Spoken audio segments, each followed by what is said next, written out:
There we go. Hello, everybody. Welcome back to another episode of From the Fourth Line, presented by Offside News. My name is Emma, and I'm joined, as always, by my lovely co-host, Marcie. Hello. It's been a while. This is a Tuesday episode. Yeah, it's felt like too long. I don't like it. Yeah. Well, It's thrown me off.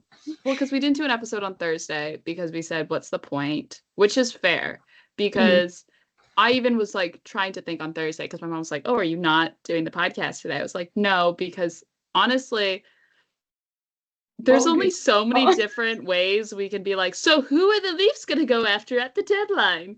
But without sounding repetitive, because it's the same four guys, and it's the same four guys whose names have been thrown out there for the past like 3 years.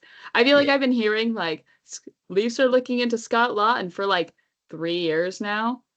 It's like, whoa, no way. So I was like, there was really not a point in doing an episode on Thursday. And then yesterday I was driving back to Ottawa, and just with the everything, my mom was in town because she drove me back. So we were just like, oh, it's just better. We'll push it off by a day, which is fine because we would have had like the same amount of stuff to talk about. And in fact, now we have more to talk about. I feel like it was almost better that we pushed it off a day because we could talk about Calle Yarncroke now. Yes. But yeah, I think we'll open it up with a little bit of Team Canada National Pride, because we'll go in order. We'll talk about Four Nations, and then we'll talk about Four Nations again later in the show. But I will have to, now that I have it, because now that I'm in Ottawa, I'm going to put the scarf on for this segment. My Team Canada scarf that I got in Montreal that cost me way too much money than what I'm willing to admit. But it's great. It's really warm. It's a fantastic scarf. I have it on. I say as I put on a scarf for what is a purely visual show. It's the vibes that the scarf brings.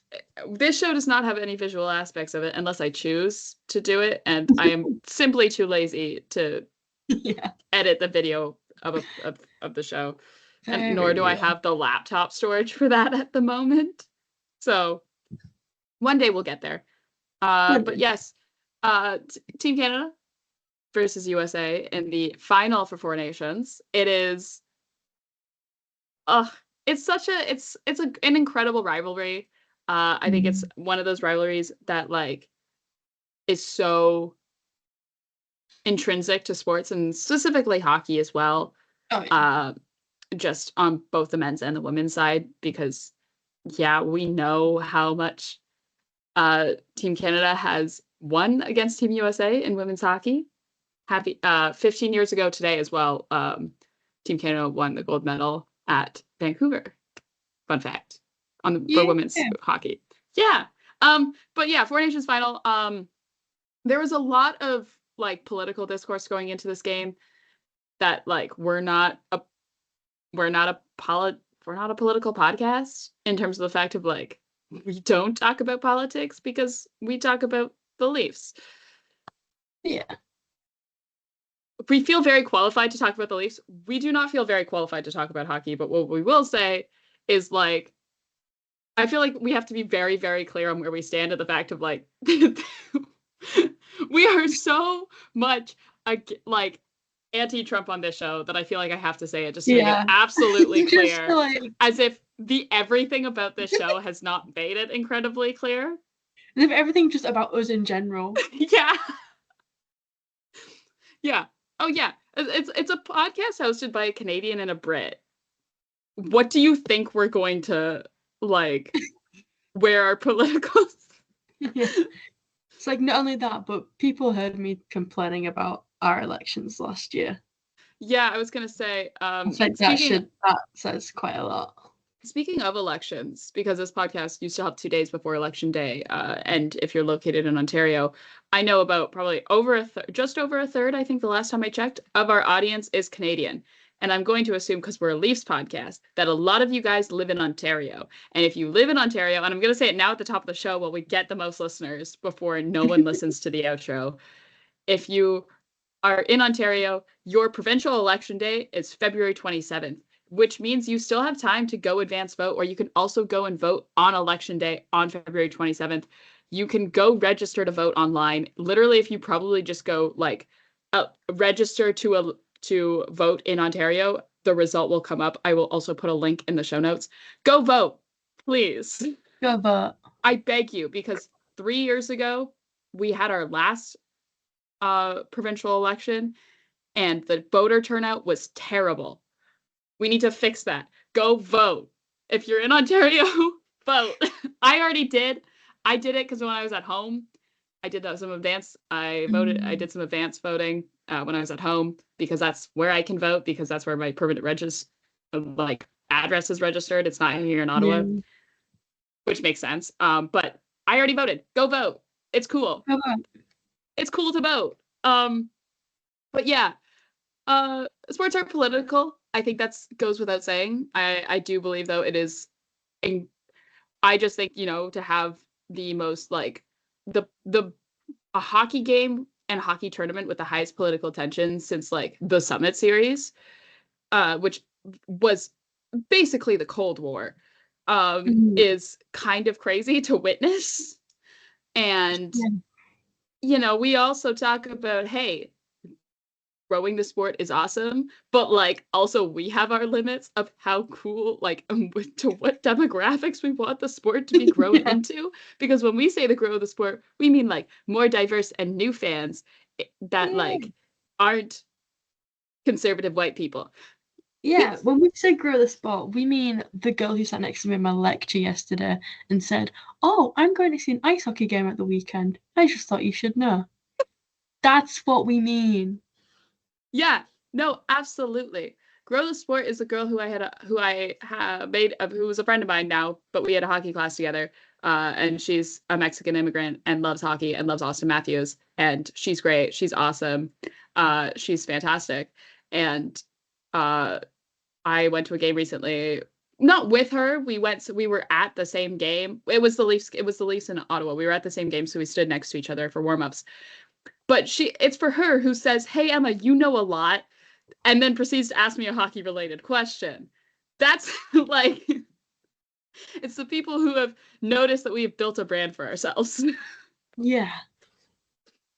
Not for those people. It's okay. We can say Marjorie Taylor Greene. We can say the name out loud. Yes. But yeah, sports are political, and I think that's just the nature of it. And they've always been political because it is a subset for warfare. It is a warfare replacement, and warfare is very political. Who would have thought? Whoa, no way. I'm sorry, I'm looking at how ridiculous I look in my like little as I'm having this like really serious conversation about how sports are political and how like it's really important to recognize that, and not just Olympic sports or like international sports or sports that take place between countries. I even mean on like the league level of like NHL hockey is political. Sports are inherently political. They always have and they always will be, and it's important to recognize that. And it's important to to be cognizant of that when we watch sports and when we consume sports in a very critical way, but also in the way of like sometimes we can fall so much into this political rhetoric when it comes to sports that we blind ourselves from the fact that sports are also meant to be like fun to watch and enjoyable, and that you should have fun watching them. And I think there's also like a level in which you can discuss how it's okay to feel patriotic. I know for Americans right now specifically, it is very hard to feel patriotic considering what your country's leader is doing and what he is saying about a very close ally of yours. You adjust the scarf there. But it is also important that like I understand that like you can also be patriotic and feel proud about where you come from, because like, and maybe it's not exactly to the same degree, because like I am saying this about Canada, is Canada has done some really, pardon my French, shitty things in its history. And people have done very shitty things in its history in the name of Canada. I am very proud to be Canadian. I love being Canadian.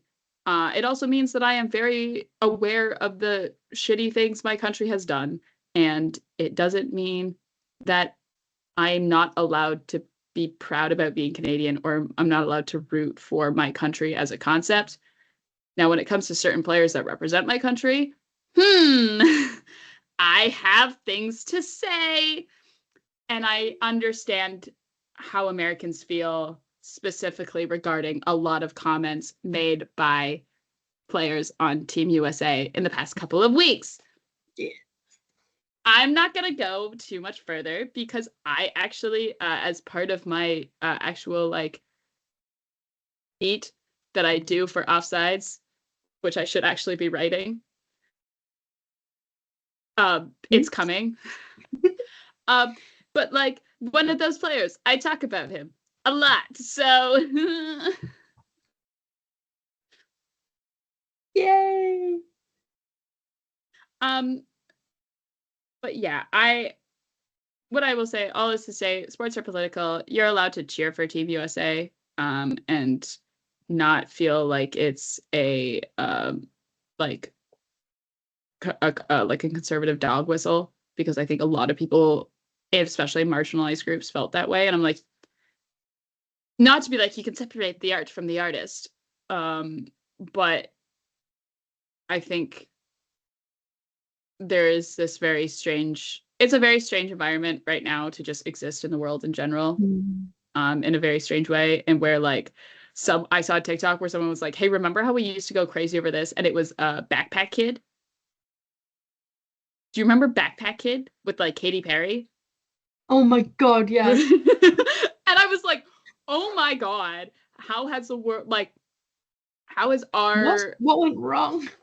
It's also maybe like we're more now cognizantly aware because of just the increasing rise of social media. Like, yes, social media was a thing in 2017, but like not, and it was not used to the degree that it is now. I'm like, but there's a lot that's happened in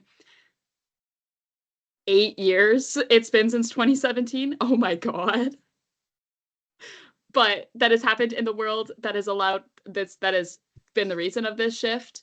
But yeah, I do also think that wow, it's very interesting to see the motivation from each country when it comes to this game. Looping back to Four Nations before I went on like a political tangent. Um, Looping back to this final between Canada and the USA, it's very interesting to see where the motivations came from. And you can see it a lot with like the locker room pregame speeches from the coaches and stuff, which, by the way, John Cooper's made me want to go run into a wall. Like, I was ready to go to war for John Cooper after hearing his pregame speech for that final game. I was like, if I was sitting in a locker room and I heard that, oh yeah, I'd be absolutely buzzing to go play a hockey game. Like, sorry, John Cooper, what a guy. What a guy. What a guy. I'm so excited to see what the Olympics are like. But yeah, just it seems like for Canada it was very much, hey, you're representing a country, which also as well, I'm going to say, very it's very interesting to see like where the different motivations had come from, because it's also very like representative of the like international sort of, I don't want to say ideals, but like even just outside of sports and outside of hockey, but like when you have to think about like the general cultures of both countries, it was very fitting. I was like, oh, there are so many levels to this. This is insane. You could probably write like an entire book on just the different comparisons when you really put essentially a hockey game in a made-up tournament that does not matter in the middle of an NHL season, but you put it and you view it in this really interesting political lens, and you could write an entire book on it. You really could. I could probably spend an entire podcast episode sitting here talking about it, but we're not going to. We're going to actually get to the game. Whereas like Team USA had like Trump called them, and I was like, that's a choice. Yeah. But like it was one of those things too where it was like, it's also just very interesting to look at the difference between like Canada and USA, like in terms of the politicians as well, because like Trump going would have been like a security nightmare. Ooh. Whereas like Justin Trudeau was at the first Canada USA game and he was just like sitting in the crowd. Feeling. Which like, yes, both him and Pierre Poilievre going to that game was a PR move. That was a PR stunt. absolutely. But also, like, they were just able to, like, did you ever watch, like, Simply Nailogical in, like, middle school? Okay, so Yeah. Ben was at that game and ended up on TV. I don't know if you saw that tweet. What? He was not at the final. He was in the game on Montreal. And he was, like, sitting, like, 2 rows down from Justin Trudeau.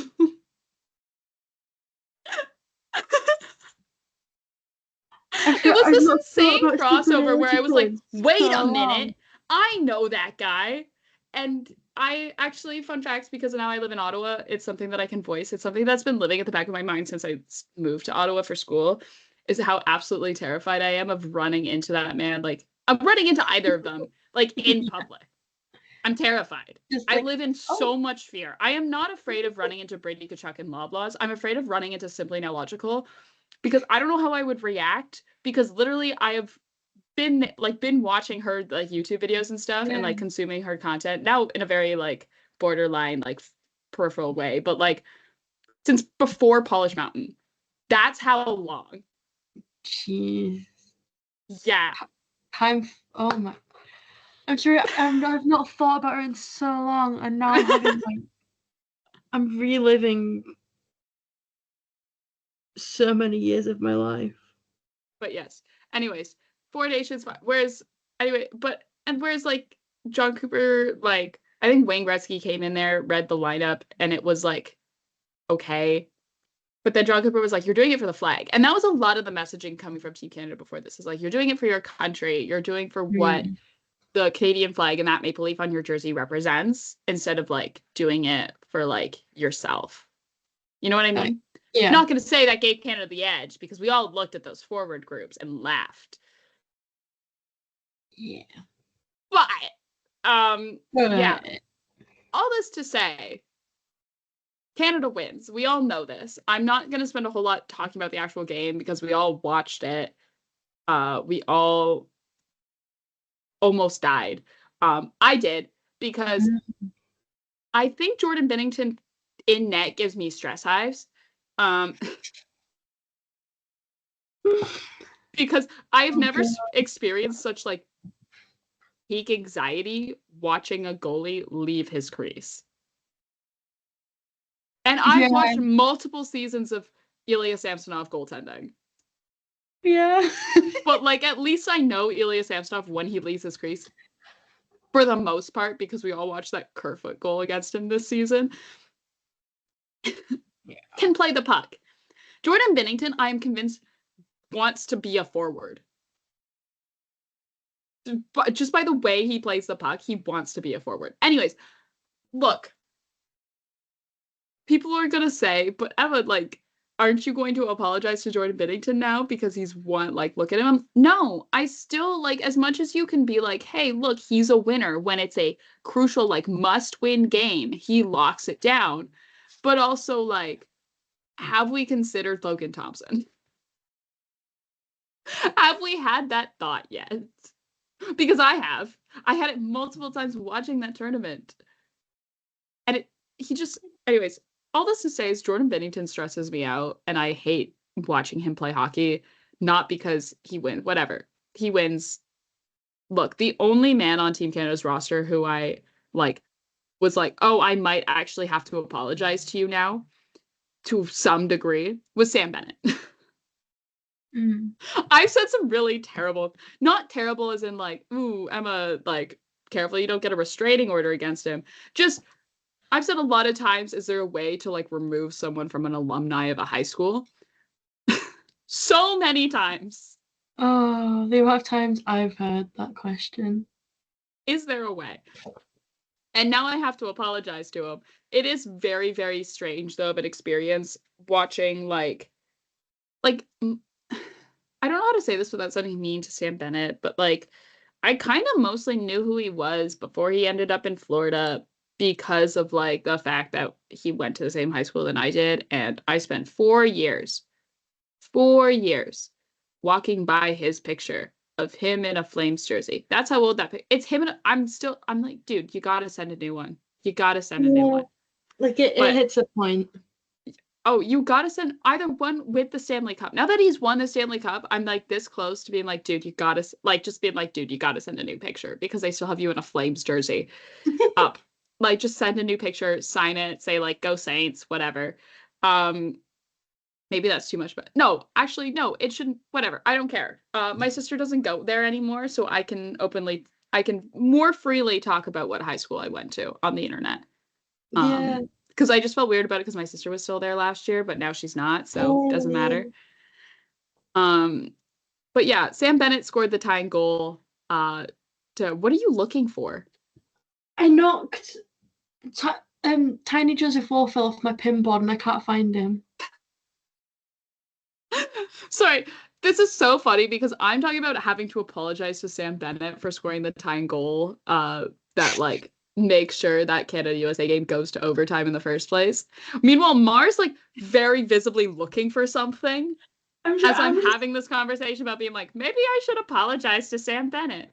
Maybe I should apologize to Tiny Joseph Wolf for losing him. But yeah, I will off of an assist by Mitch Marner. Which we could have the Mitch Marner conversation. I feel like we don't have to. A lot of people are like, oh, what will this do for his playoff performance? Who knows?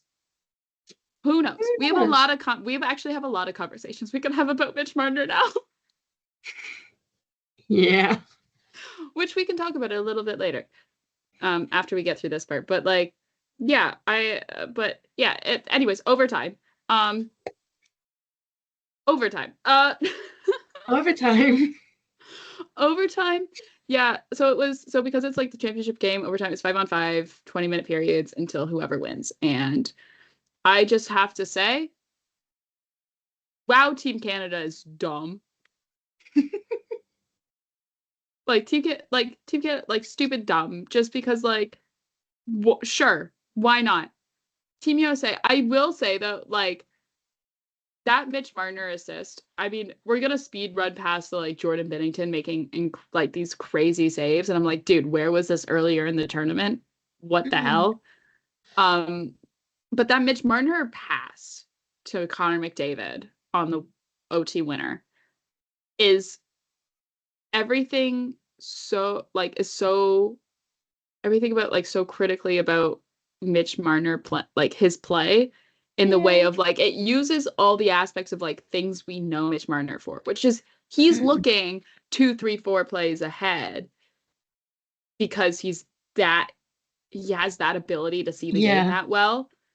And it's him doing what he does so well and which made him so effective on the Leafs with Matthews is like drawing in the defense to him, right? You could see the shift where like he gets the puck off the wall, plays it with his feet, which again, very Mitch Marner. We've all seen him do this and we're all like, dude.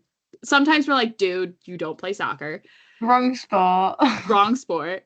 But then he plays it off and you can see the moment where he gets possession of the puck. It's because he doesn't have possession for very long, but you can see where he gets possession and USA's defense, or at least their defensive mindset, shifts to him in the way of they're all like, oh, Mitch Marner has the puck. Ooh, let's see what he does with it. And they all turn and they shift to him and it leaves Connor McDavid open in the high slot. And you're like, wow. Isn't it beautiful? And because Mitch Marner's ability is like, okay, yes, he has all the defense, like he has that attention onto him because his passing ability is so good. He's able to make that pass because he's so good, right? Like he's able to make that pass through that and it's straight onto McDavid's stick and McDavid has nothing to do but take the shot. He takes the shot and I'm sorry, I've seen so many videos of so many people's reactions, like to the goal, like people recording their reactions and stuff, and just the like chills. I still get chills. I see that. I've seen that replay so many times. I can picture the goal in my head perfectly, and it's just it's gorgeous. It's a gorgeous goal. Narratively, it's beautiful as well. 15 years. It'll be a couple days. In a couple days, it'll be 15 years to the day, but 15 years to the month of Crosby's OT winner against the USA at the Olympics 2010 in Vancouver. And it's a little bit of a passing of the torch moment because it's now McDavid, the next, Canadian generational talent, generational player, I should say, uh, in the NHL, you know, first major international tournament representing Team Canada, like it was for Crosby. And it's just, I don't know if we can call the Four Nations major, but best on best, I think is probably the better word to use. Yeah, first best on best tournament for McDavid representing Canada, because he did play in the World Cup of Hockey in 2016, but there he was on Team North America. So he wasn't representing Canada. He was representing Team North America. So, right? And it's that huge narrative comes full circle, and it's this really beautiful moment, and the celebrations were fantastic. And I also have note here, my hype level for 2026 Olympics in Milan and Cortina, I'm so excited for. I cannot wait.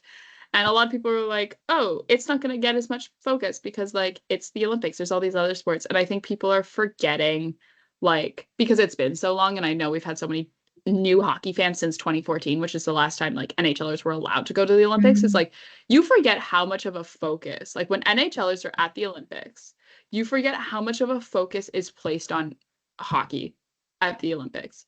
There's a reason why it's the marathon in terms of it's usually the last medal to get, some of the last medals to get awarded at the Olympics every year. Some of that is just the tournament play. It takes so long to, play a tournament that you're playing the entire 2 weeks. But still, there's a reason, that it's this culminating moment for the games, especially the winter ones, when there's best on best and when there's NHLers there, because it's huge. It's this huge thing where it's oh, these are the best of the best. And I think next year it's going to be even better because it's the Olympics and not Four Nations. So you're going to have Czechia there, who is reigning world champs. So they're going to be able to put together a really great team. That's just, I think, even gotten better within the last year. See what Dostal is doing in Anaheim, despite the team around him being absolutely terrible. David Pastrnak is still David Pastrnak. All these things, you're gonna have hopefully a healthy Finland, because they were just absolutely screwed by injuries, and they still held their own. They still held their own. They still beat Sweden in OT. That's a huge win for them. But a healthy Finland, and also think about the European countries and the fact that they'll be able to pull from the Euro leagues for their teams for to fill in the gaps for Finland and Sweden and Czechia, Germany. We will get to see. I think for the first time, Leon Draisaitl and Tim Stützle play on the same team, which is really exciting. I will have to double check to see if they've ever done a World Championships together, but I don't think so, because I can't remember the last time Leon Draisaitl went to a World Championships. So, but we will get to see that. Hopefully we get to see better goaltending from Team Canada, and we'll see what changes they make to their roster, because there's certain players that are aging that you don't think will go to the Olympics next year, Brad Marchand being one of them. But maybe Drew, I mean, no, because Drew Doughty is younger than Crosby. And that's a fact that always messes me up. He's younger. He was younger than Crosby. Yeah. Because you think he's older because he was at the Olympics in 2010, right? Yeah. No, he was younger than Crosby at those Olympics. Everyone talks about how young Crosby was at those 2010 Olympics. No, Doughty was younger. And because Doughty was at 2010, I'm oh yeah, he's the same age or older than Crosby. Because you always think, oh, Crosby was the youngest guy on that team. No, it wasn't. Time isn't Are you about real. to like fact check me? No, I know this, but No, I'm not. I had an email. anyway, but there's anyways, there's all these really exciting. I'm really excited. Anyways, I'm really excited about the Olympics. Can you tell how much I love the Olympics? I think you might like the Olympics a bit, you know. I love, especially the winter ones. Okay. Yeah. Sorry, I like seeing my country win things. It's the only time we do. Yeah. Yeah. but very excited for the Olympics. Very excited to see this, and also like the women's side as well. That we could talk forever about, like getting to see the women's side for hockey as well. Crazy, but tournament standouts. I mean, there was a lot. I can actually even save the tournament standouts for when we talk about the Four Nations again, because there's some other aspects I wanted to talk about, but I wanted to get through the Leafs stuff first. But yay, Team Canada, Mitch Marner, Connor McDavid. Oh yeah. Woohoo! But yeah, so we could talk about the Leafs. The Leafs played their only home game of the month of February against Carolina on Saturday. As if we haven't mentioned that, I'm gonna take this scarf off because my neck is getting warm.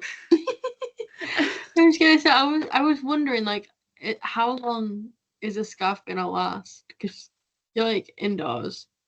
Yeah, I'm in my room. Well, my room also is like colder. I keep it colder because I sleep in here and I get warm when I sleep. But yeah, Toronto versus Carolina. Anthony Stolarz gets the start versus Kochetkov. There was a really sweet moment, though, between the backups of this game, Joseph Woll and Frederick Anderson, during warm-ups. Just, oh! Because Woll has stated a lot of the former, like, older Leafs goaltenders who have come through the Leafs, like Freddie Anderson and Jack Campbell, as, like, mentors to him when he was just starting out with the Marlies after finishing up at Boston College. But also as well, on that day, it was the 5-year anniversary of the David Ayres game, in which the Leafs lost an actual NHL hockey team to a 42-year-old Zamboni driver who works for them. Yes, that sentence will forever be burned into my brain. I'm sorry. Oh god. Where were you? One year, maybe one day during the summer we'll do like a fun little thing where we'll pick like impactful Leaf games from Leafs history, and we'll talk about them and like the impact that they had on the Leafs. Are you writing that down? Can you write that down, please? Yeah. Nearly knocked the glass over. Can you write that down? And then that way we can also like pitch it to maybe some future potential guests we could have on the show. Are you thinking the same two people that I'm thinking? 3 people? Same 3 people? Probably, yeah. Maybe. But yeah, so 5-year anniversary of the David Ayres game. I think, though, there was some sick, cruel joke being played by the NHL scheduling department for that one, for it to be a game against the Canes, too. Just like, sure, why not? But Alex Steeves, who was called up earlier in the week, and I honestly thought it was just for like to fill practice holes in like the practice lineups and stuff, because Marner Matthews were still at Four Nations. No, he actually got to play this game because Max Pacioretty is dealing with some tightness and is out. I don't know what out, like that. I am quoting nothing anymore. I am quoting Craig Berube, okay? It's the fact also as well that we have not even seen Ryan Reeves. I'm convinced he went on vacation and never come back. And I'm not going to jinx it, knock on wood. Did they listen to me when I said we should fire him into the sun? Maybe Craig Berube listens to the podcast. Hey. Pay Matthew Nyes. No! What? Dermy on waivers. Dermy on waivers for Minnesota. No! Sorry, I just hit my phone. Mr. Wild put Dermy on waivers. Aww. Why am I really sad now? That's mean. Anyways.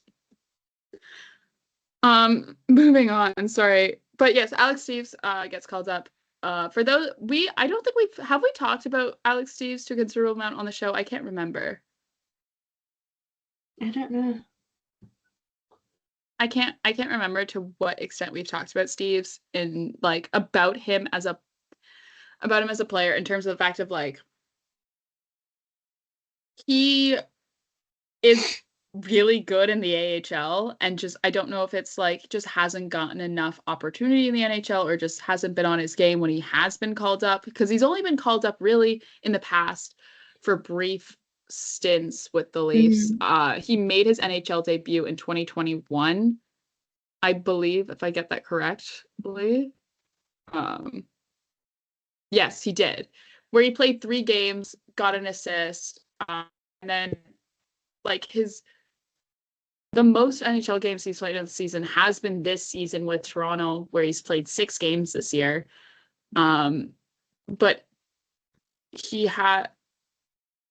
But he's put together some really incredible numbers in the AHL with the Marlies. He now has the Marlies goal scoring record for all time for the franchise. Yeah, and he also as well has like but does currently this season lead the AHL in goals scored as well, and by like a considerable amount this season. He just is scoring goals like crazy with the Marlies, and it's noticeable when he's been called up as well. Like he hasn't been playing with the Marlies and the Marlies been playing games, and like they cannot score a goal to save their life right now. Like it's so bad. It's like so noticeable how much he like really is impactful with the Marlies in terms of like the reason they win games.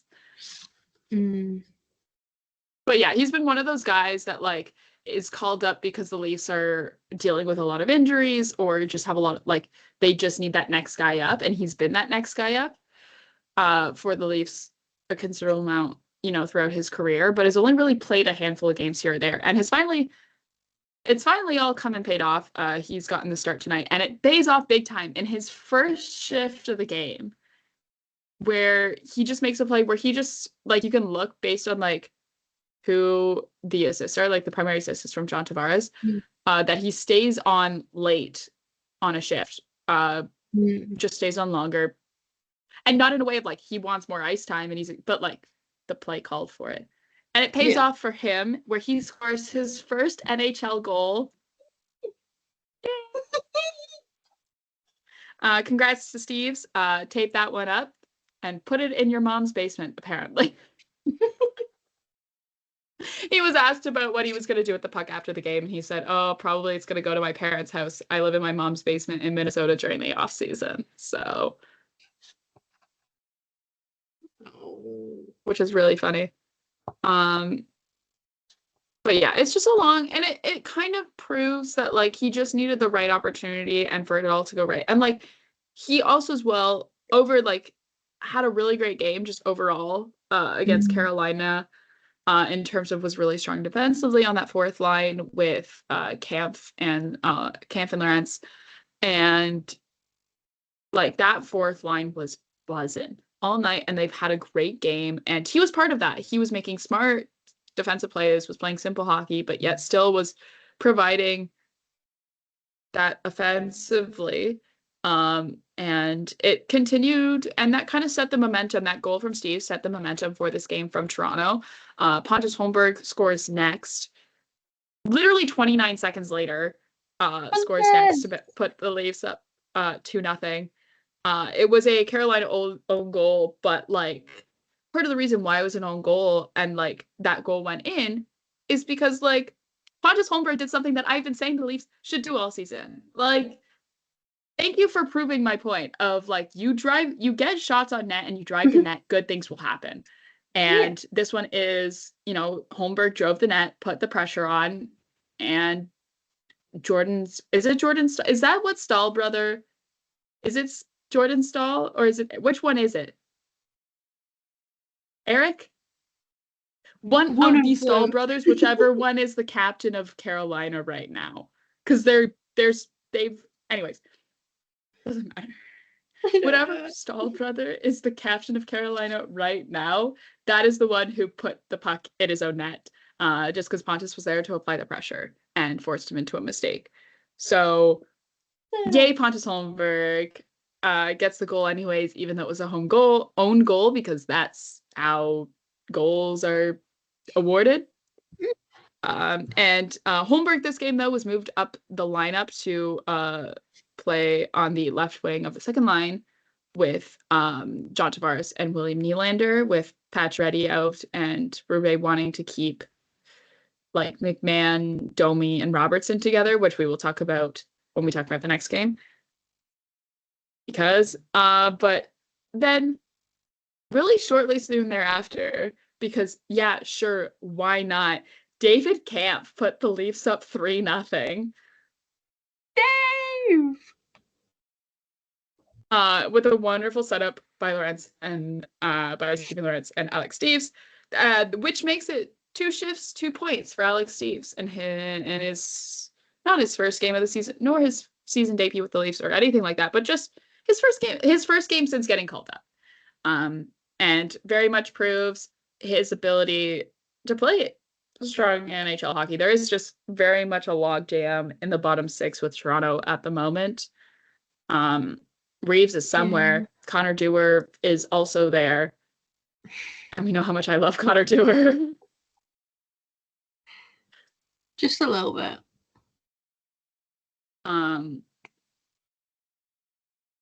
Yeah. And then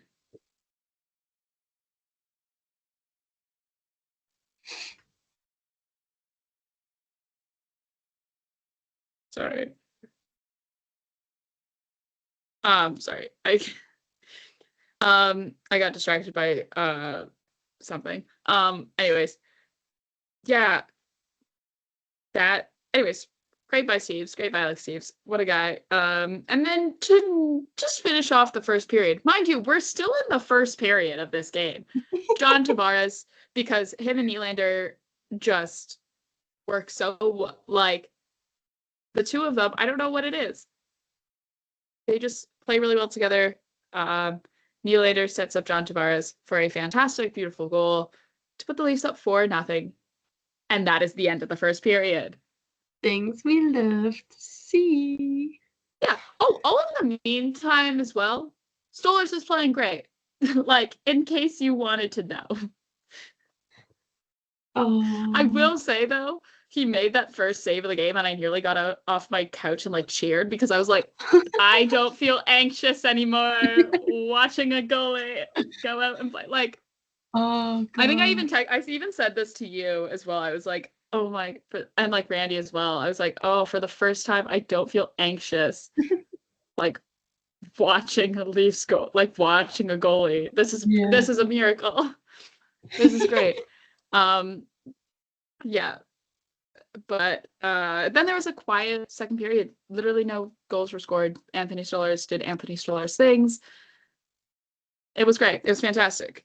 And then in the third period, with like less than 10 minutes, we're like more than halfway through the third period. There's 3 goals by Carolina in fairly quick succession, where you're like, now I'm nervous, because now the score's 4-3. And some of that were just like defensive breakdowns where I'm like, ooh, don't like that. Can't be doing that.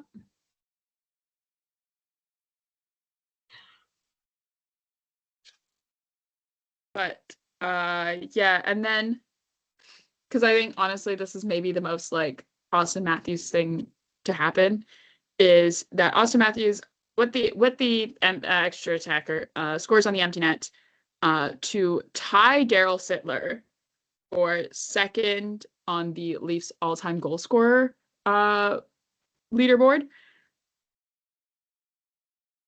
Really funny that it was a empty netter.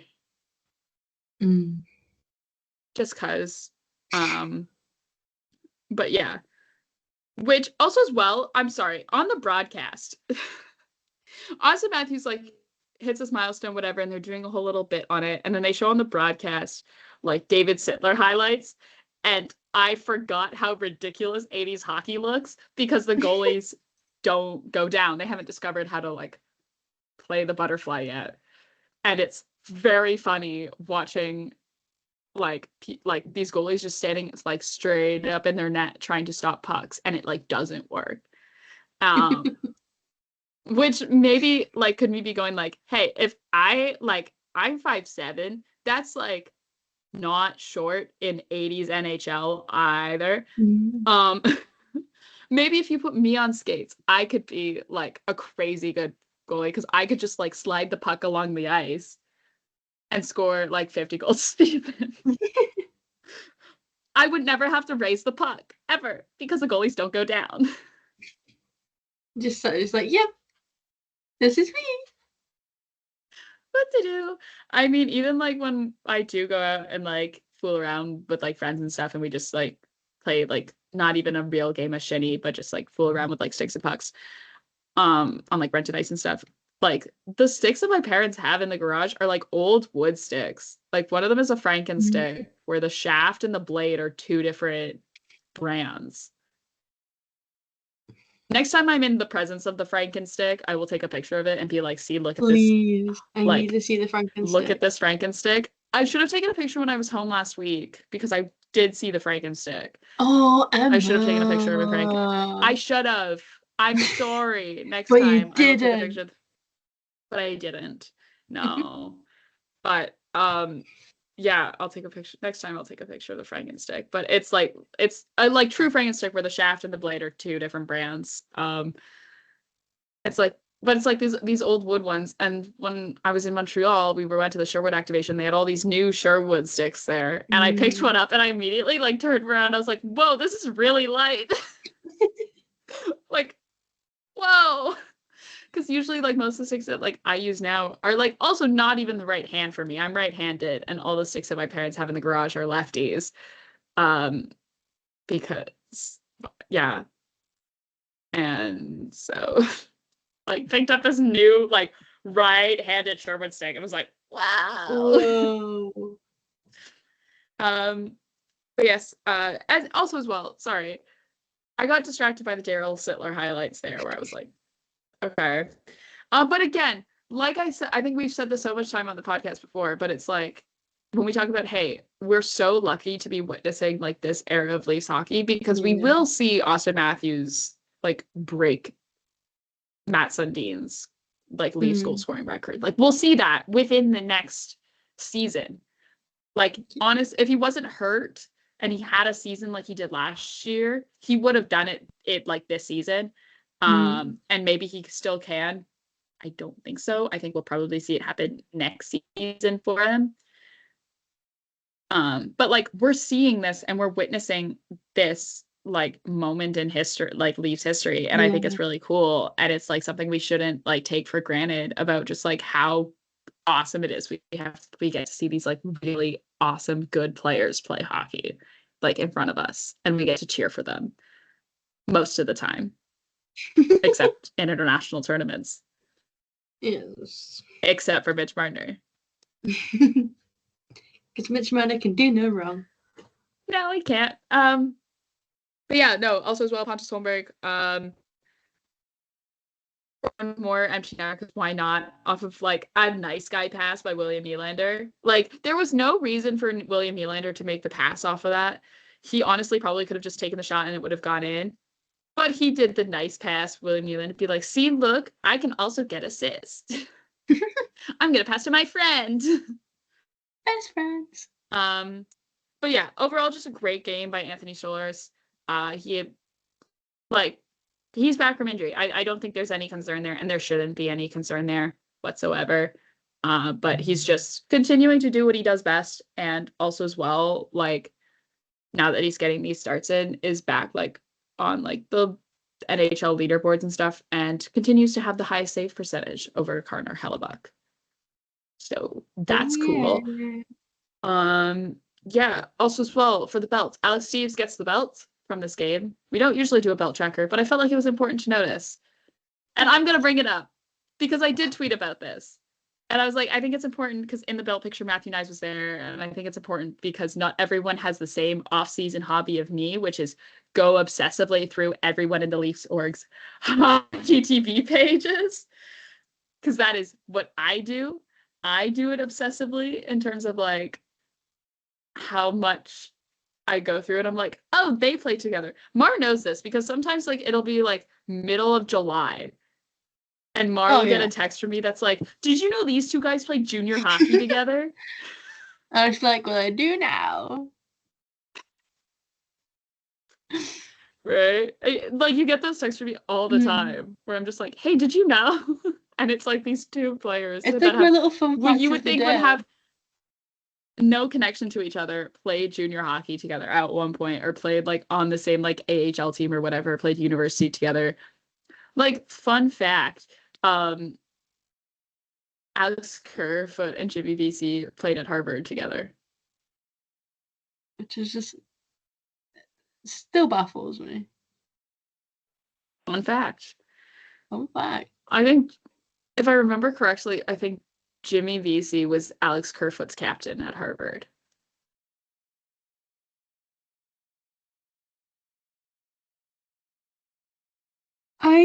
Can you not make me have a crisis? Please? That'd be quite nice. Oh dear.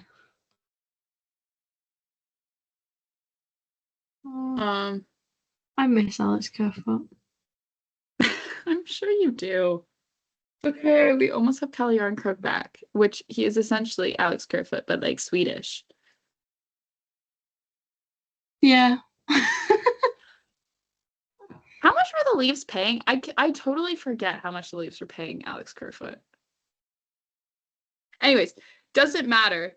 But yes, the belt picture Matthew Nyes was in with Alex Steeves. Why I'm bringing this up is because Alex Steeves and Matthew Nyes' brother Phil played minor hockey together in the USHL for the Sioux City Musketeers. Fun fact. You and your fun facts. Fun fact. Okay? I just think that it's cool and it's very much a proof of like everyone in hockey knows everyone and you should just always assume that everyone knows everyone. But also like fun fact, like I don't know, I just think narratively, like it's like, oh, this guy you played minor hockey with in the USHL. Now it sounds like I'm like talking bad about the USHL. I'm not. I'm just saying like this guy you played minor hockey, you're now playing like with his younger brother in the NHL, in which you're scoring your first stop. You're scoring your first like NHL goal, and he's there. And anyways, I just think that's cool. Okay, look.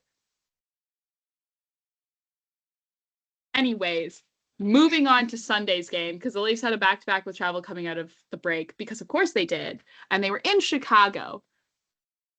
Sorry, that's when you're supposed to come in with the like Connor Bedard. Chicago. Oh, I'm in Chicago. Wow. Okay, you're so one-track mind. I know what you're thinking about right now. I know what you're thinking. We can't even say what you're thinking about on the show, but I know what you're thinking about that distracted you. Look, I'm trying Am I right? my best. I'm trying my best. Am I right? Am I right?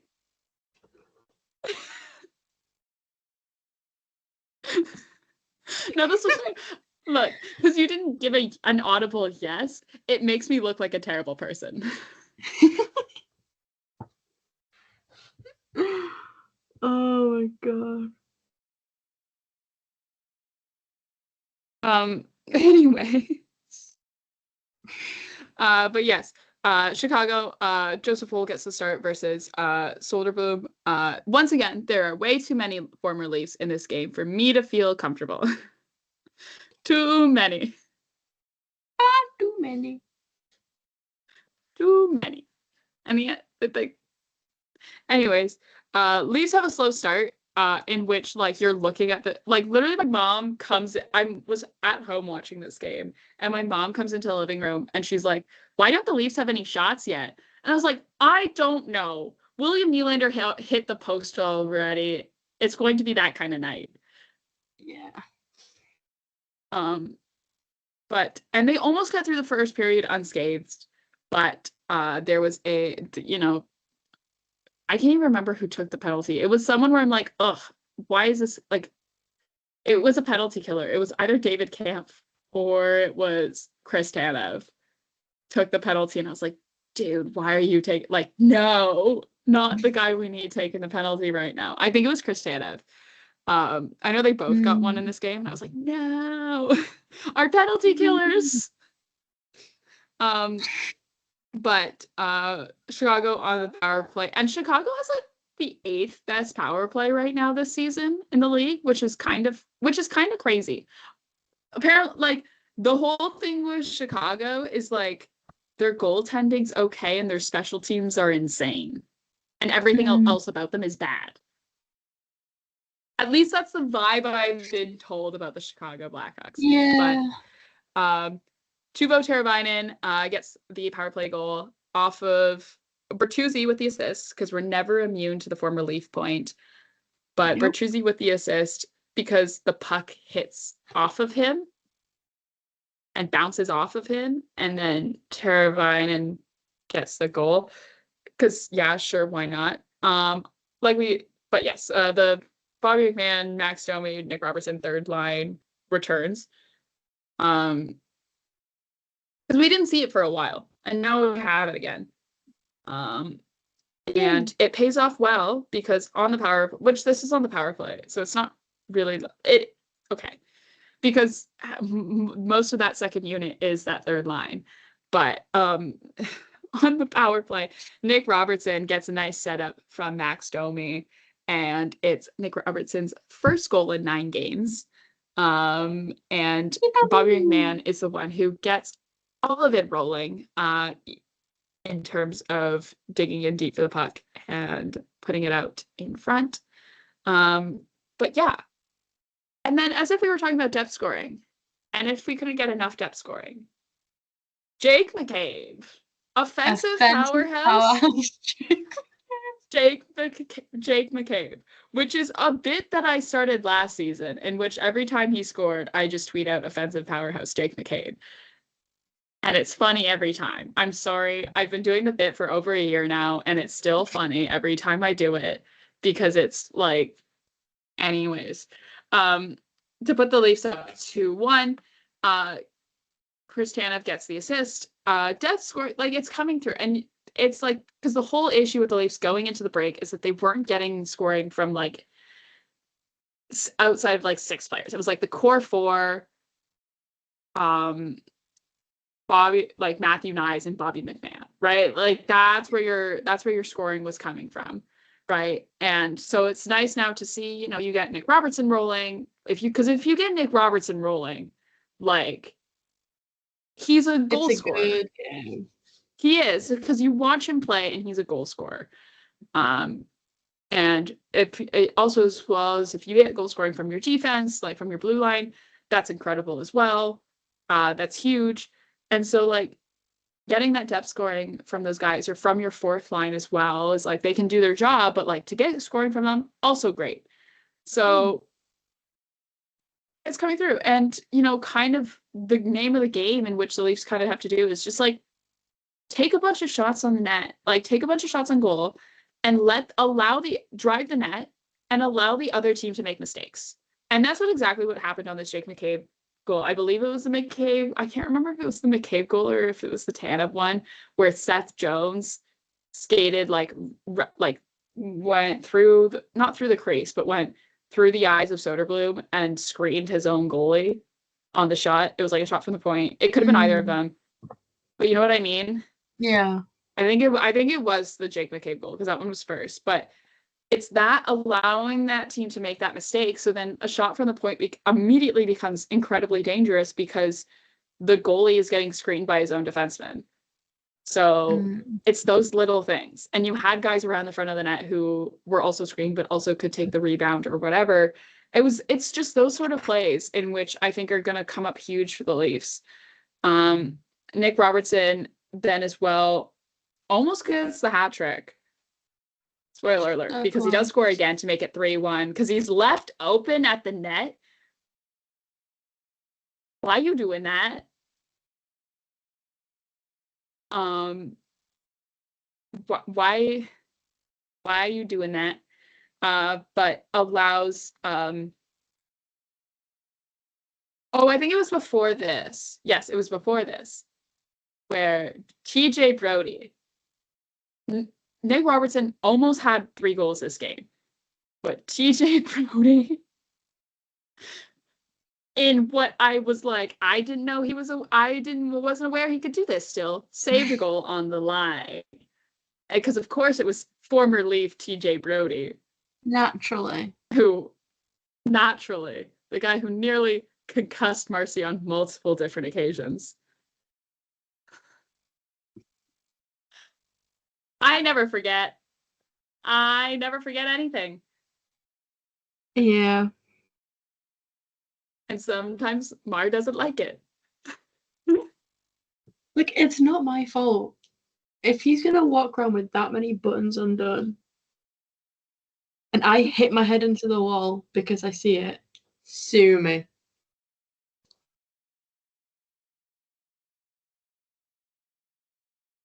Oh.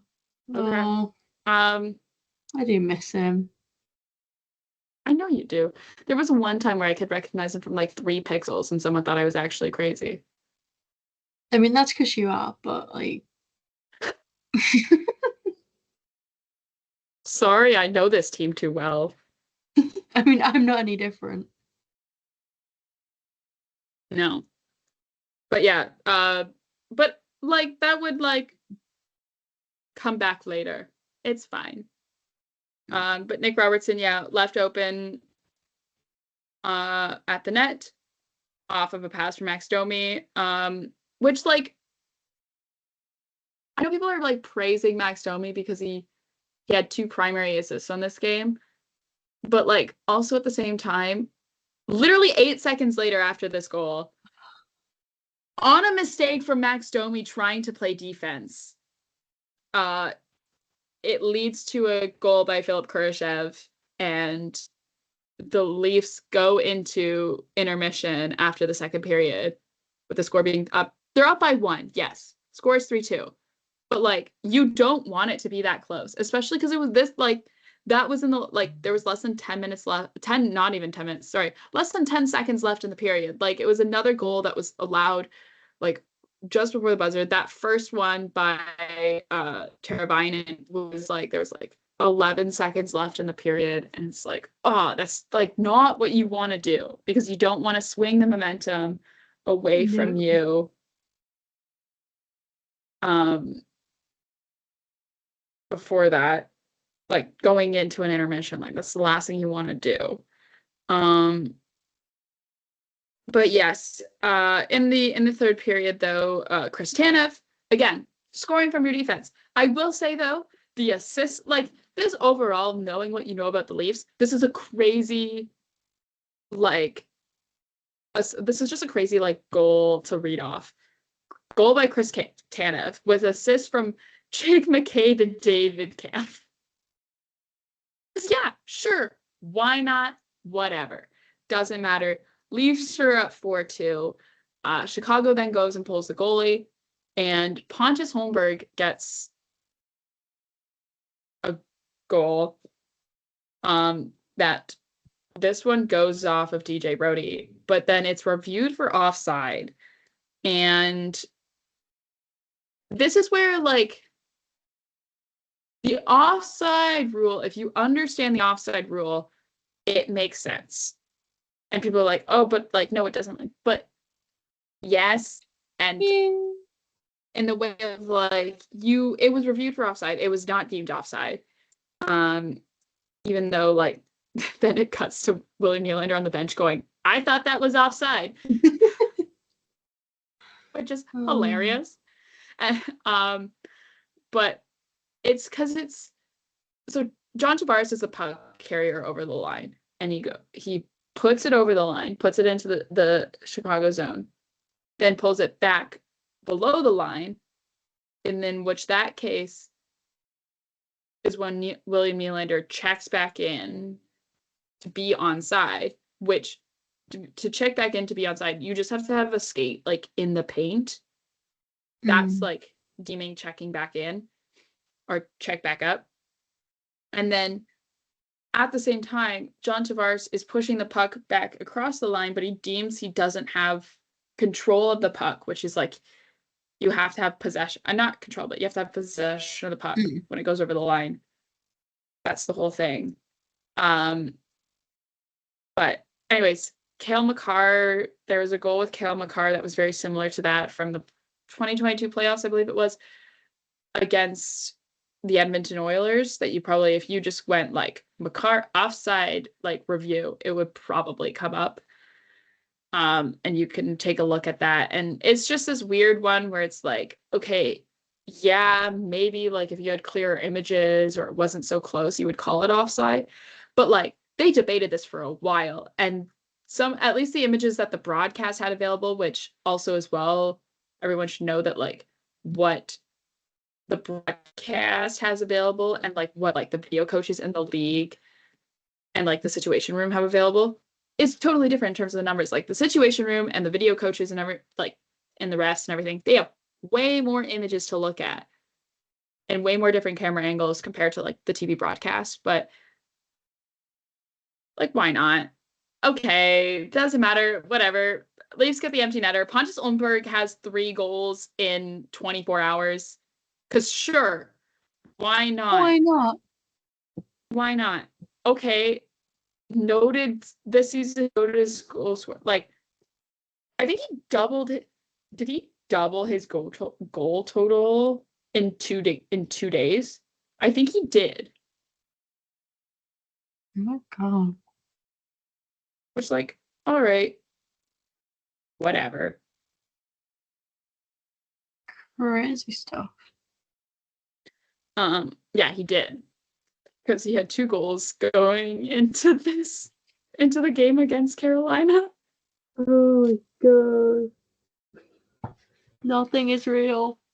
Pontus Holmberg is scarring. Pontus Goldberg. But yeah, also I should note that like just to prove like how dominant the Leafs were able to make the game, like and how dominant they were able to turn it after that first period, they had 17 straight shots in the second period. Which yeah. So what a game. Also like because like sure for the Robertson brothers, Nick Robertson, who almost gets the hat trick but doesn't, scores 2 goals on the same night that his brother Jason scores a hat trick. And they are the first set of brothers to have multi-goal games on the same night since the Bure brothers did it in 2000.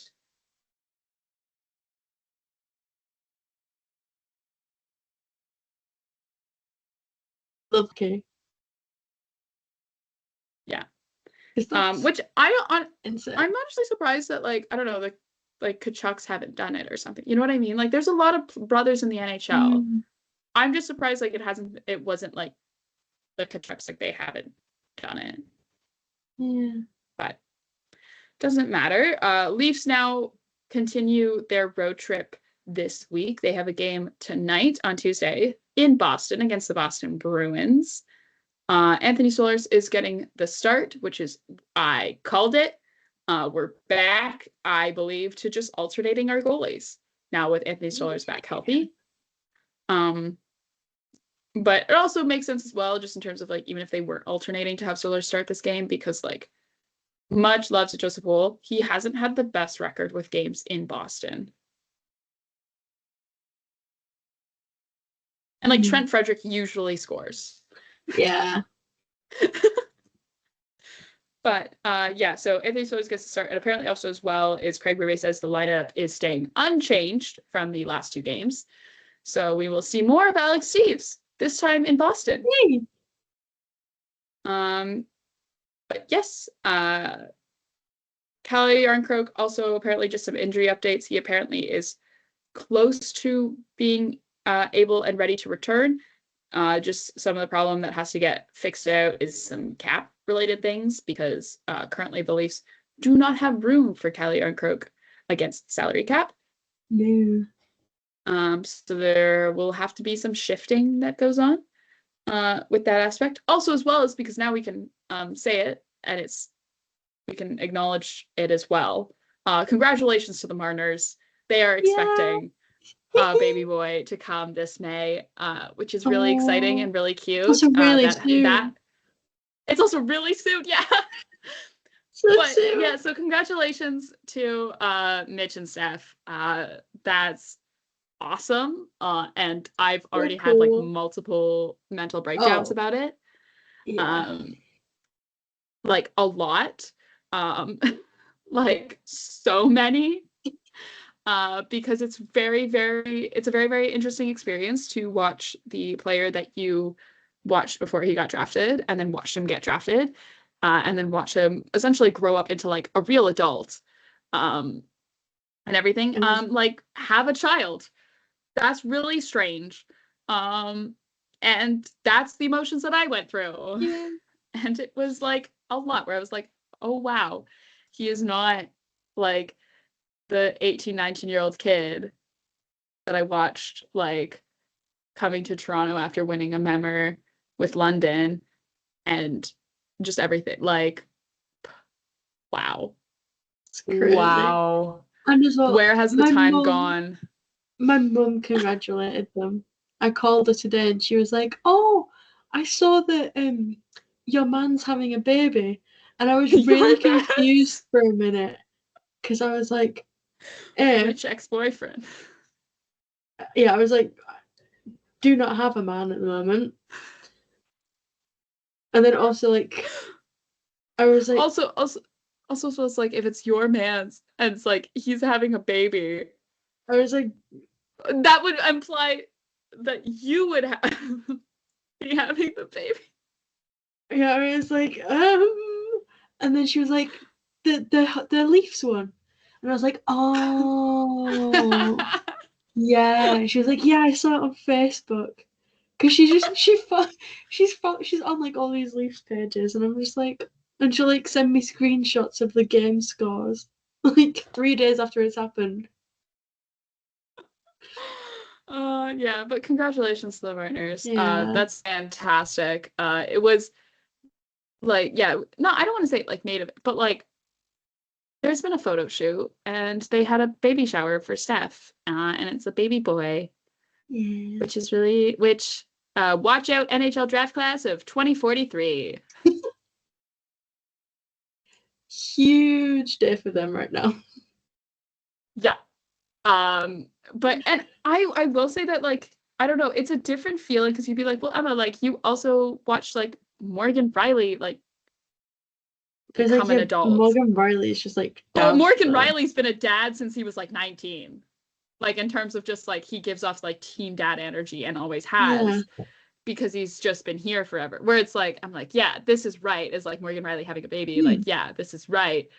Mitch Marner, I'm like, that is a child. Yeah. You are allowing a slightly older child to look after a child and like father a child. And he is just a slightly older and larger child. That's that situation. I don't know. Like I just still remember like the draft like field trips where like he's like holding the snake and hates it. Like just like all those things where I'm like, yeah, much smarter, like in my head, still 18. Like, yep, which would still make me like still like 12 years old. But yeah. I don't know. It's like also like Mitch Marner is just one of those like first like Leafs like young, I want to say like first like young stars where I was like it was like him and William Nylander where I was like cognizant of them being young and Leafs and like being rookies and stuff and like because I was like 12. Like whereas I think prior to that you're just like, oh yeah, the Leafs, rock on. My favorite player is Phil Kessel. Yeah. But yeah. Oh, Anyways, and then the Leafs are at MSG on Thursday to take on the New York Rangers, which is always fun. yeah. The Rangers are not doing so hot right now, so like we'll see. Anyways, that's all we have on like the Leafs specifically. I mean, I guess we can also talk about some trade deadline stuff, because that's coming up. Scary. That is next week, and it snuck up on us so quickly. Yeah, it's next Friday. Oh my god. It snuck up on us so quickly to the point that we don't even know how we're going to do our deadline coverage. We don't know. We don't know how we're gonna do it. We might have some like freaky giant crazy show on like Saturday. Ooh, what if we did that? What are you doing on Saturday? That's the 8th. Yeah, I'm out all day. that's boring. I'm That's sorry that I have to visit a heritage site so I can write an essay on it. Oh. I'm going to a mill. Oh, that's fun. Okay, never mind. I'm sorry I called your field trip boring. I was just gonna say, like, I was like, on It's not even a Saturday we field could trip, do it's like, literally just me. oh, it's just you going by yourself? Yeah. Well, I'm going with my parents. No, it's just because I was trying to say, I was like, if we tried to organize a bunch of guests on the podcast, like a bunch of people, and we did like a Ooh. big recap show on the deadline. Oh. But we did it like because the deadline's Saturday, and we did the day after deadline. We could even do that. Could even be Monday's episode. Do the Leafs? No, but they play that Saturday. Do they not? Yeah, they do. Yes, they do, because they're on their stupid road trip out to like Colorado and Nevada and like Utah, and they play Saturday. They play Wait, Monday. 1 sec. Oh yeah, they do play on Monday. Oh, gross. You know what time they play on that Monday though? After the deadline? Is it horrific? It's 10 p.m. Eastern. Anyways, yeah. Anyway, doesn't matter. Which honestly though, that works out good for me because that Monday's a trivia night. So I won't miss the game because then I'll get to go to trivia. Anyways, doesn't matter.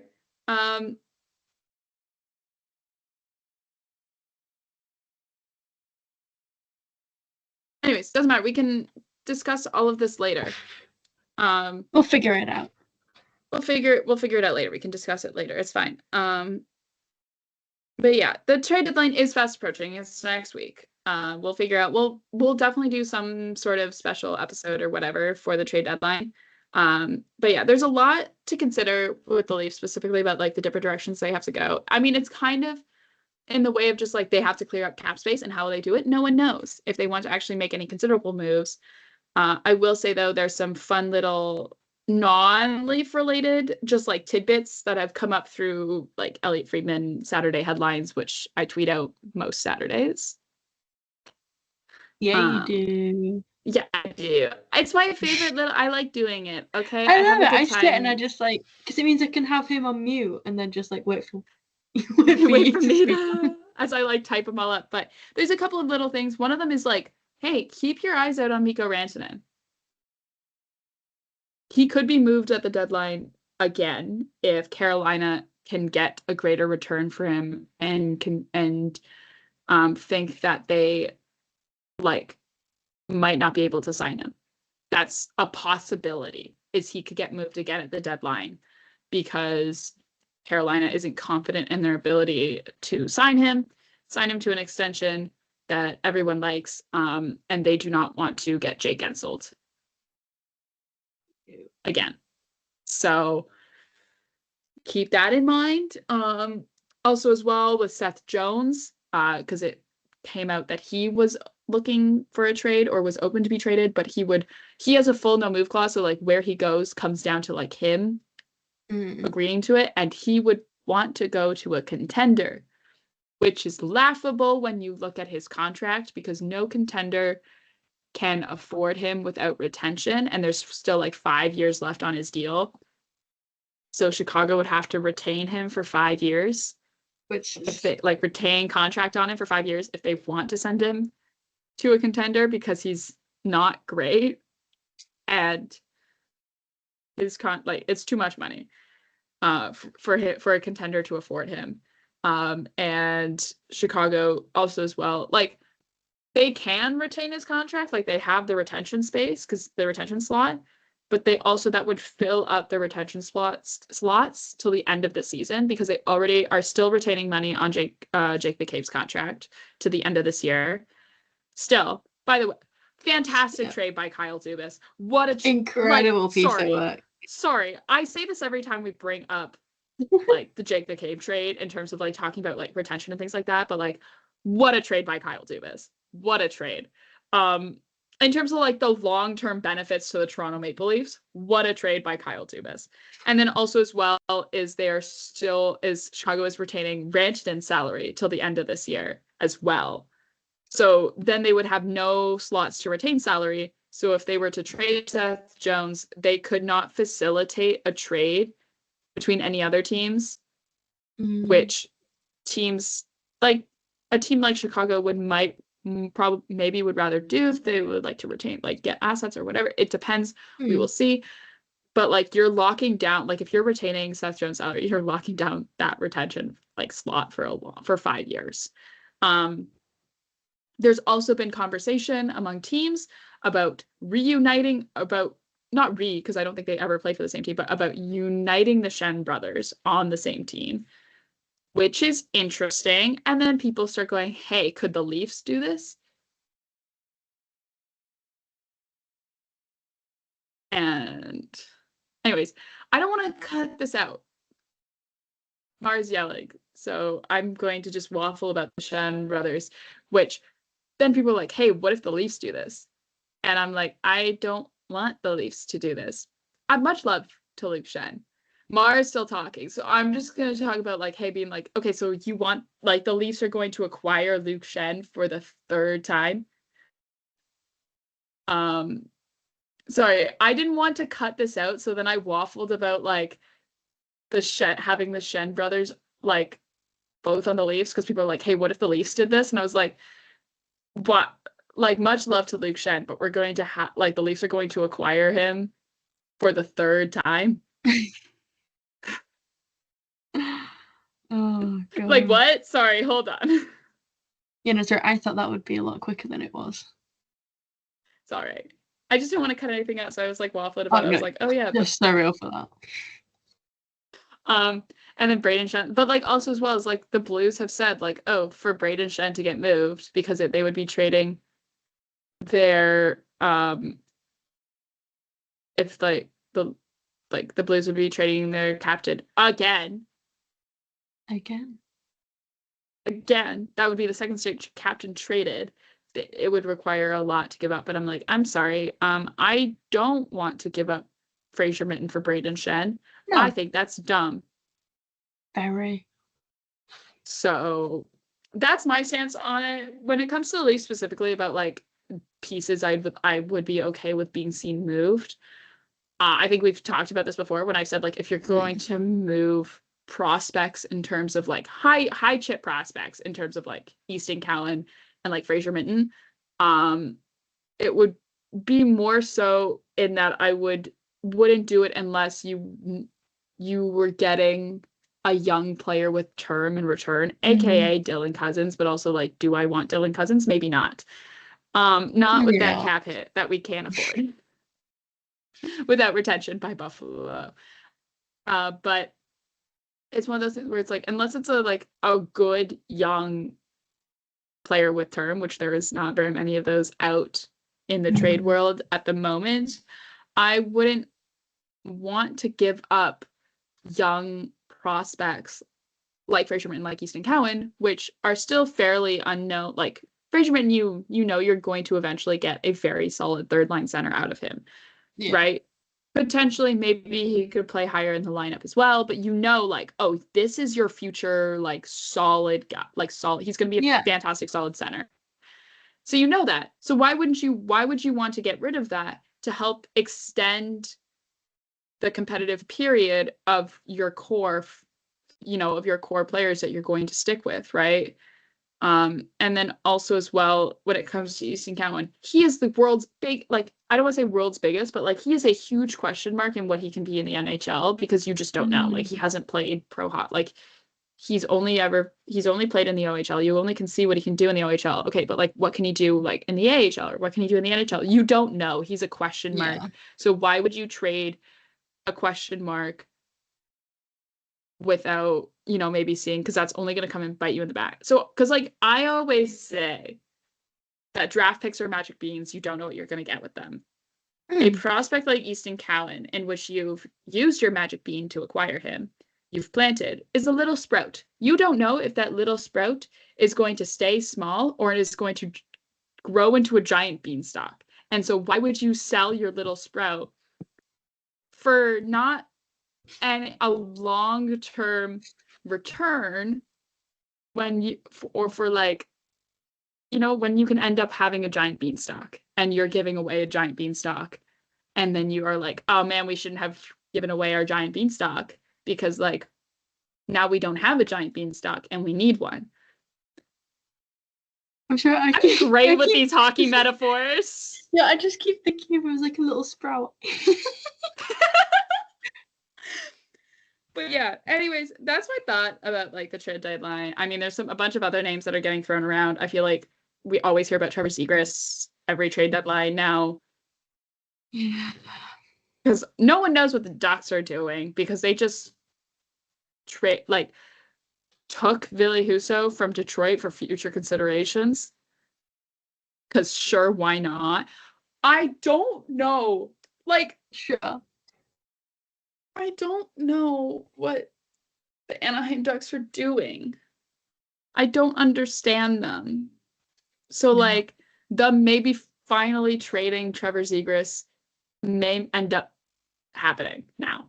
Because who knows? But it's like we'll see. Just put that poor boy out of his misery. And there's other players as well that like are very much depth pieces that I would be like, hey, keep an eye on this guy. I received a text over the weekend that I shared with you that I received, but I was like, I don't know if I can say this on the podcast or not because I don't know how many people like care. It's like very much a thing where I'm like, it's for a niche audience of people. Very niche audience. But I also was like, I felt like Elliot Friedman receiving this text message. Elliot Friedman, if he slid. It was like, is this what Elliot Friedman like feels like all the time? I know we joke about how we were like. I know we joke about how like Elliot were like the cooler, better, like Elliot Friedman and Jeff Merrick if they slayed and weren't divorced type of thing. But like I did very much feel like Elliot Friedman receiving that text, and it was for like I don't want to. I feel like really like I feel like I'm offending this player, but it was for such like an inconsequential player where I'm like, actually no, this makes sense. Like I received that, I was like, I'm not surprised, but also like, yes, give me more insider information. This feels like I've just like a drug. I'm like, oh, give me more information. Oh god. But yeah, so we could see that. I don't know. I'm interested to see how this trade deadline like ends up shaking out. It'll be interesting to see how it goes. Eventually one year we will do like full live coverage of the trade deadline. Yeah. One day. I do think that would be fun to do one day where we do like full live coverage and stuff, but and have like guests on and stuff. Like live reaction of something absolutely terrible happening, or something like you get my live like videoed reaction of the Connor Dewar trade last year.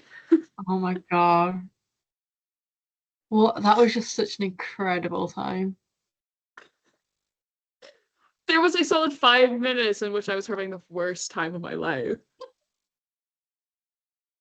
And then you're like, oh, you're right. I can be happy again. He's a leaf. But yeah, so we're gonna finish it off. Just I'm now eyeing like how long this episode is, but we'll have some some more Four Nation thoughts. Just like on general things, I have a few things written down, like tournament success and like the return, it being the return of best and best, and like some impact on like player health and things like that. But tournament success, I would call it a success. Would you?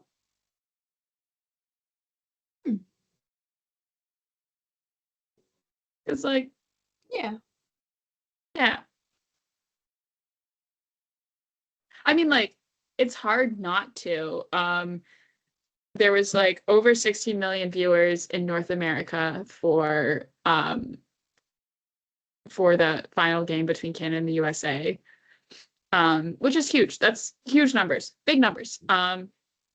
And like every game was sold out, like, and I think, you know, some of that is because like going into this tournament, I think a lot of people are saying like, oh, this is a fake tournament, whatever, like it's not real, it doesn't matter, it's whatever, just like a in-season tournament for nothing but bragging rights.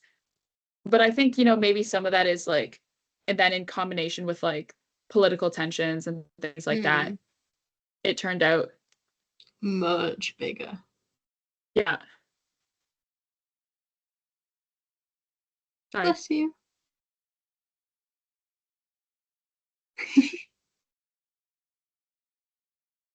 Oh, I think you're still muted. Oh.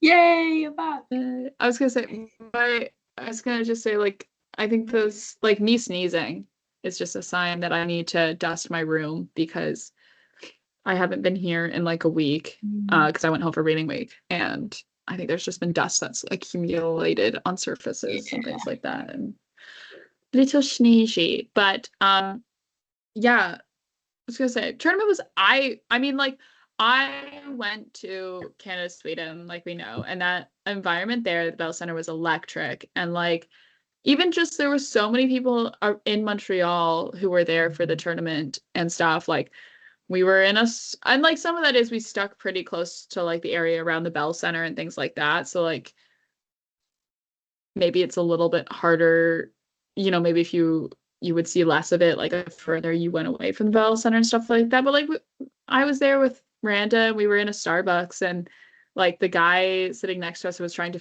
like charge his phone. We got talking to him because he was like, oh, do you guys have like a block or anything? Because he was, anyways, doesn't matter. He was trying to charge his phone in the Starbucks, and we were talking to him, and he's like, and we were talking about the game and just like that sort of like vibe. And he was like, oh, like that was like, but he was a Leafs fan from like London, like Ontario. And so we were talking about then the Leafs as well, and just it was this really fun way of like you could see it was fun to have the entire hockey community watching the same game, right? Which or most of it, like everyone in an online space, even like in a physical space as well, all paying attention to the same thing, which you sometimes get sometimes with the playoffs. But there are quite a few people who like after their team gets eliminated from the playoffs or whatever, like they don't really pay attention to the playoffs, or they don't go out of their way to like watch games and stuff like that. Whereas you could see this very widespread sort of viewing of hockey that only really comes from best on best tournaments, not even just like international tournaments, like best on best tournaments, because like World Championships doesn't get this sort of coverage or viewership or whatever because it tends not to be best on best. But like we get to see this, and it makes me really excited for the Olympics and that like return of like community of sport and like sport watching. You know what I mean? Like I can't wait for next February to be able to like go to a bar with a bunch of friends and watch a hockey game in a bar. You know, and if I'm in Ottawa, potentially Justin Trudeau also being there. I'm sorry. I think I need to pick a new bar at this point. Yeah, that's like slightly terrifying. I need to stop going there. Because this is the second time where like someone very like a notable Ottawa figure has shown up in the bar that I like to go to. The second time. since I've like been at school. Crazy. Dear me. Oh, I think I need to just pick a new bar. But yeah. I also like love the return on Best because I love Best on Best hockey. Yeah. I've said this so many times. Once or twice, yeah.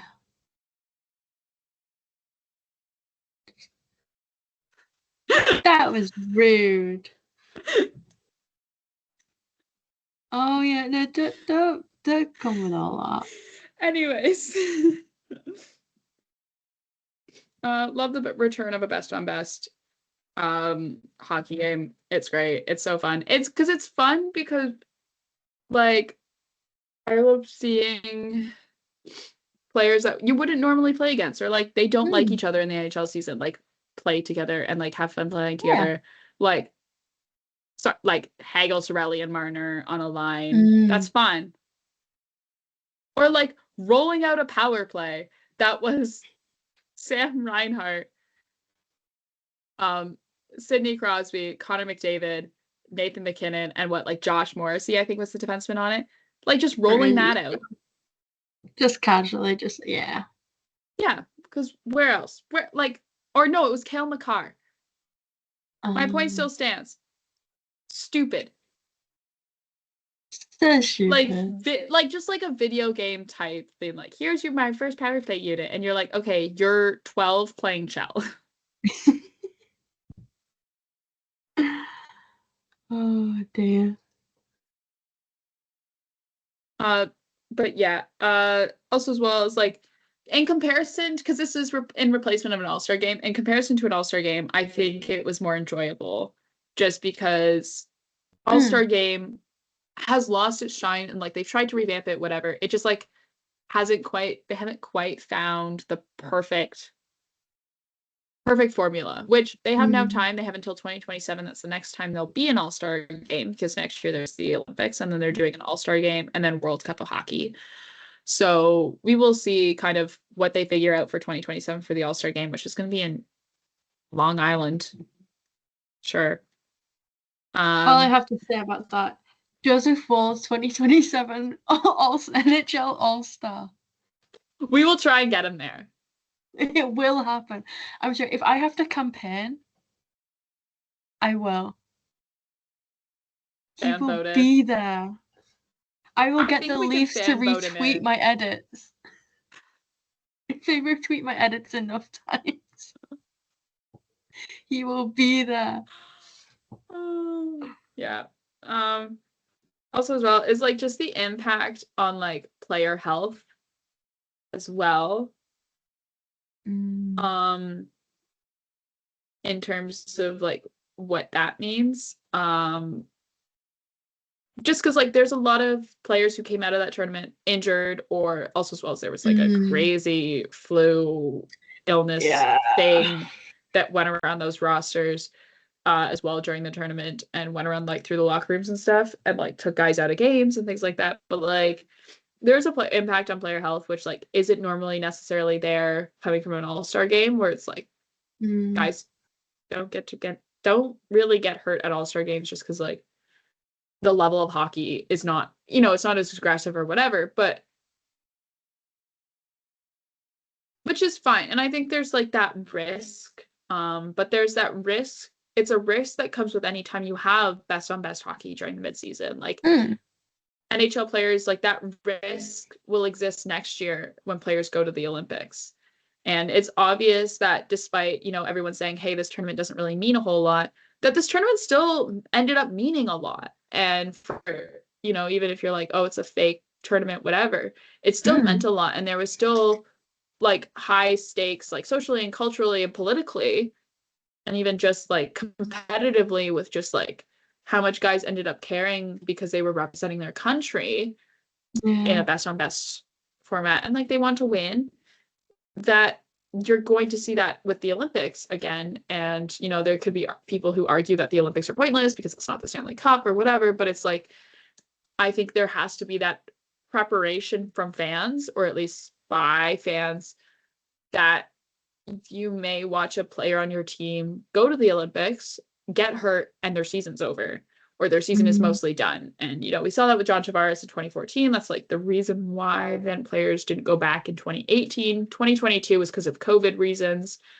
But 2018 players didn't go because John Tavares' knee literally exploded, and NHL ownership and GMs were like, hey, yo, don't want this because I don't want my guy getting hurt, which is fair, but also like something to think about. Yeah. Yeah, but those are like our general thoughts on like, also as well as like there's only so much like I can say about it being like a nothing tournament because like I paid money to go to a game and like I bought merch and I went to a game and I bought a drink at the game. Like I spent money on Four Nations, and it still was a great tournament, and there's nothing like it. Like that's an experience, and it's this community feeling as well as like, because the game was on a Thursday, and so I ended up working that weekend. I was coaching ski racing. That's what I did for last week, in case you were wondering. You were like, because if you follow me on Twitter, I'm like posting pictures of me like skiing and stuff, and or like talking about work for, like I was coaching ski racing. I was coaching 11 and 12-year-olds. That's work. When I talk about work at this point, I will let you know if work becomes something else and something a little bit cooler. Don't worry. You get to like, I think it's cool.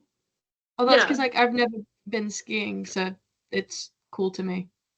Yeah, but it was like one of those things where it's like Thursday, Thursday night was the game. I go into work on Friday, and like the first thing I say to like the guy, one of the coach that I'm working with on Friday, who's a friend of mine. We've known each other for a while, and stuff. I was like, oh, did you watch the game last night? He was like, yeah, I did.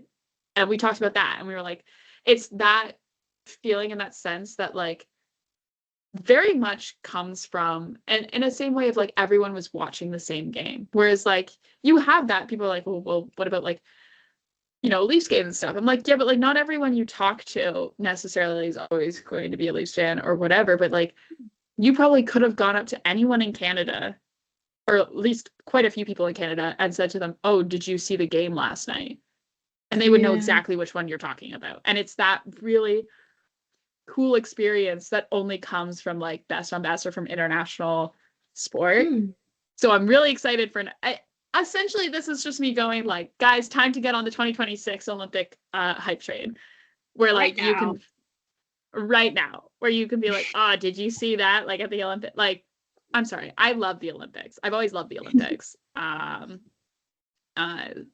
I'm really excited for the Olympics now. Between like, especially for Canada, between a couple of different sports, curling will always excite me for the Olympics. But like, curling for Canada, especially, just sorry, Rachel Homan's insane. She's so good. Anyways, I'm saying names to Marcie now. Marcie's like, yeah, I watch curling. It's so true. But like skiing, like down alpine skiing on the men's side is so exciting. Hockey, I'm so excited for men's and women's side. What other sports that like I'm like, oh yeah, can't wait. Oh, there's so many, but like I just love the Olympics in general, and I love the Winter Olympics so much. Because I understand so many more of the sports than I do at the Summer Olympics. But I don't know. Do you have anything else to add? I don't think so. No? Yeah. I don't think so. Well, we can end the show here then.